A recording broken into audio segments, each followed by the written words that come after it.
Good morning students. ये video में बिलासपुर छत्तीसगढ़ के स्टूडेंट्स के लिए बना रहा हूँ। अभी आप जो कोर्स करने वाले हैं उसकी स्पेशलाइजेशन को डिस्कस करेंगे, टॉप कंपनीज और सैलरी पैकेज कितना होगा इसको डिस्कस करेंगे, अबाउट मोर एजुकेशन मेरा क्लासेस है इसको डिस्कस करेंगे, बेस्ट कॉलेज कौन सा होगा जहां पे आपका अच्छा प्लेसमेंट हो सकता है इसको डिस्कस करेंगे। आप मेरे चैनल को सब्सक्राइब करो, बेल आइकन को प्रेस करो। चलिए शुरू करते हैं। ये वीडियो मैं उन स्टूडेंट्स के लिए बना रहा हूँ those who are planning for MBA का प्लान कर रहे हैं, टॉप 20 स्कूल से प्लान कर रहे हैं। उसके लिए एक एग्जाम लगता है कॉमन एडमिशन टेस्ट, इसके ऊपर बहुत डिटेल में डिस्कस करेंगे। आईएम्स तक कैसे पहुंचना है उसको अपन डिस्कस करेंगे। इसके अंदर कैट एग्जाम की इंपॉर्टेंट डेट्स, कैट एग्जाम क्या होता है, एग्जामिनेशन पैटर्न क्या है, एलिजिबिलिटी क्या है, एग्जामिनेशन स्ट्रेटजीज क्या है, कैसे आपको एग्जाम देना चाहिए, आईएम्स तक पहुंचेंगे तो उसके कट ऑफ क्या होंगे और नॉन आईएम्स कॉलेज के कट ऑफ क्या होंगे, सब डिस्कस करेंगे। न्यूज़पेपर में आया था 42% कम 2027 तक मशीनें करेंगी, तो आर्टिफिशियल इंटेलिजेंस और मशीन लर्निंग की बहुत जबरदस्त डिमांड आने वाली है। तो आप लोग एमबीए में जो स्पेशलाइजेशन चूज करेंगे, वर्ल्ड इकोनॉमिक फोरम भी ये बात बोल रहा है कि इसमें फास्टेस्ट ग्रोइंग जॉब जिसमें आपको big data specialist, fintech engineer, AIML software developer 2025 से लेकर 30 के बीच में इनकी डिमांड आएगी। तो आप एमबीए में जो स्पेशलाइजेशन चूज करें उसमें ये वाले स्पेशलाइजेशन रखना, फिनटेक वाला, बिग डेटा वाला, इसकी जबरदस्त डिमांड आने वाली है। बहुत सारी जॉब्स है जो जाने वाली है, जैसे 2025 से 30 के बीच में आपका पोस्ट ऑफिस क्लर्क है, बैंक टेलर है, data entry, cashier, ticket checker. अगर आप कैशियर की बात करें जरूरत ही नहीं है बैंक में, आप विड्रॉल भी मशीन से कर रहे हो, डिपॉजिट भी मशीन में करवा रहे हो, पासबुक अपडेट मशीन से हो रही है, तो यहाँ पे मशीनें काम कर रही है। तो बहुत सारी जॉब्स आने वाली है और जाने वाली है। तो आप स्पेशलाइजेशन वो चूज करना जिसकी मार्केट में जबरदस्त डिमांड है। बेसिकली मेरा क्लासेस चलता है, मैं एमबीए को पढ़ा रहा हूँ 2006 से, 17-18 साल का एक्सपीरियंस है, बहुत सारे बच्चे निकाल चुका हूँ मेरे पास। अब देखो आपको क्लासेस दिखाई दे रही होंगी। उसके अलावा सबसे इंपॉर्टेंट चीज IIM अहमदाबाद। मैं हर साल बच्चों को IIM अहमदाबाद लेके जाता हूँ, 50-60 स्टूडेंट्स जाते हैं, साथ में मेरे लेक्चर्स भी होते हैं वहाँ पे। तो आप लोग IIM Ahmedabad is a dream college of MBA. अगर मैं एमबीए की बात करूँ तो एमबीए का जो ड्रीम कॉलेज है वो IIM अहमदाबाद है। तो आप ये मान के चलो इस कॉलेज के लिए बच्चा पढ़ता है और कैट का एग्जाम देता है। अगर यहाँ से बच्चा निकलता है तो बहुत बड़ा पैकेज लेके निकलेगा। देखो हर साल मैं बच्चों को लेके जाता हूँ, दिख रहा होगा आपको।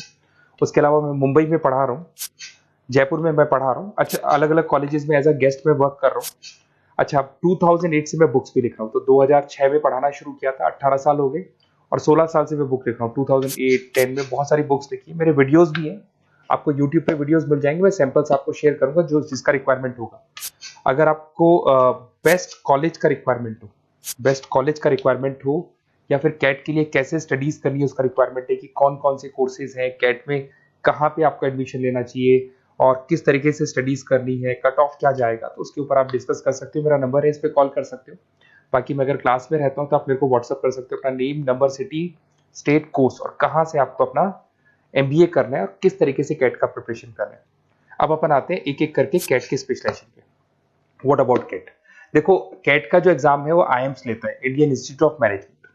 इसमें एमबीए पीजीडीएम करवाता है। मोड आपका जो है ऑनलाइन बेस होता है, कंप्यूटर बेस्ड मोड होगा आपका। ड्यूरेशन 2 घंटे का आपका पेपर होगा। इसमें आपको verbal ability, reading comprehensive, data interpretation, logical reasoning and quant मिलेगा। तो 3 सेक्शन में डिवाइडेड है पेपर। आपको हर सेक्शन में 40 मिनट्स मिलती है, 2 घंटे का आपका पेपर है, तो उसको कंप्लीट करना है। तो इसमें पढ़ना कैसे है, उसकी स्ट्रेटजीज क्या है, इसको अपन आगे डिस्कस करेंगे। देखो आपको इंपॉर्टेंट डेट्स दिखाई देंगी। नोटिफिकेशन इसका जुलाई 25 तक आ जाता है। उसका रजिस्ट्रेशन अगस्त में स्टार्ट होते हैं, सितंबर में आपका लास्ट डेट है, एडमिट कार्ड अक्टूबर में आता है, नवंबर में लास्ट संडे, जो लास्ट संडे होता है नवंबर का, उस दिन एग्जाम लगता है इसका, और जनवरी तक रिजल्ट आ जाता है। अब देखो इसमें बहुत सारी चीजें जो अपन डिस्कस करेंगे। टोटल इसमें 66 मार्क्स का पेपर होता है, वेरी भी करता है थोड़ा बहुत, 40 मिनट्स पर सेक्शन को मिलता है। इसके अंदर आपका इंग्लिश है, रीजनिंग है, क्वांट है, इनके लिए अलग अलग टाइम मिलता है। 1/3 इसमें नेगेटिव मार्किंग रहती है, मतलब अगर आपने कोई किसी ऑप्शन बेस्ड क्वेश्चन को तुक्का मारने की कोशिश की तो 1/3 कट जाएगा। एमसीक्यूज में नेगेटिव होता है, और बाकी जो सेक्शनल कट ऑफ जरूरी है इसके अंदर। मतलब ऐसा नहीं है कि आपका इंग्लिश में स्कोर आ गया, मैथ्स में नहीं आया, डीआई में नहीं आया तो सिलेक्शन नहीं होगा। इंडिविजुअल आपका इंग्लिश में भी आना चाहिए, मैथ्स में भी आना चाहिए, डेटा इंटरप्रिटेशन में, तीनों में आना चाहिए आपका। और एमसीक्यूज में जो नेगेटिव मार्किंग है एमसीक्यूज के लिए होगा, नॉन एमसीक्यूज के लिए नेगेटिव मार्किंग नहीं होता है। उसके अलावा अगर मैं एलिजिबिलिटी की बात करूं तो जनरल का अगर स्टूडेंट है तो 50% मार्क्स चाहिए। अगर आपका 50% से कम है, you are not eligible to give the CAT examination. अगर एससी ओबीसी रिजर्व कैटेगरी से है तो 45% आपको चाहिए। देखिए, और एज लिमिट नहीं है, कोई भी बच्चा एग्जाम दे सकता है, फाइनल ईयर का स्टूडेंट दे सकता है, फाइनल ईयर होने के बाद भी वो एग्जाम दे सकता है। अगर मैं स्ट्रेटजीज की बात करूं, देखो बार बार मैं एक चीज बता रहा हूं, जब भी आप पेपर को अटेम्प्ट करते हैं इसमें टाइम कम होता है, क्वेश्चन ज्यादा होते हैं। तो यहां पर आपको रिजेक्शन आना चाहिए, सिलेक्शन नहीं करना है, रिजेक्शन करना है। बहुत सारे ऐसे क्वेश्चन होते हैं, बहुत ईजी है, उसमें 4 से 5 मिनट खराब हो गए और आपने उसका राइट आंसर निकाल दिया। अरे भाई वो 5 मिनट में 5 क्वेश्चंस करने थे आपको, उस क्वेश्चन में फंस के आपने 5 मिनट खराब कर दिए। तो जो क्वेश्चन इजी है और आपको लग रहा है सॉल्व हो जाएगा बट टाइम लेगा, आप उसको छोड़ दो, रिजेक्ट कर दो। वो क्वेश्चंस करने हैं जिसमें टाइम कंज्यूमिंग कम होता है। आप अगर टाइम को एकदम से वेस्ट कर देंगे ना तो बाद में रियलाइज होगा टाइम चला गया, क्योंकि मैनेजमेंट एप्टीट्यूड टेस्ट है, जैसे गवर्नमेंट एग्जाम के टेस्ट होते हैं, तो यहाँ पर क्या टाइम सबसे बड़ा इंपॉर्टेंट फैक्टर होता है आपका। तो बेसिकली एक्यूरेसी होना चाहिए, स्पीड होना चाहिए और आपका टाइम बैलेंस होना चाहिए, और साथ के साथ कौन सा क्वेश्चन छोड़ना है और कौन सा कर रहे हैं। बहुत सारे क्वेश्चन होते हैं जिसमें लालच देता है, करो करो करो, बाद में पता लगता है फंस गया उस क्वेश्चन के अंदर और फंसने का टाइम चला गया। तो टाइम नहीं जाना है इसके अंदर। उसके अलावा देखो, अगर मैं आईएम्स की बात करता हूँ, आईएम्स में 99% है, आईएम अहमदाबाद इज 99% आपको चाहिए।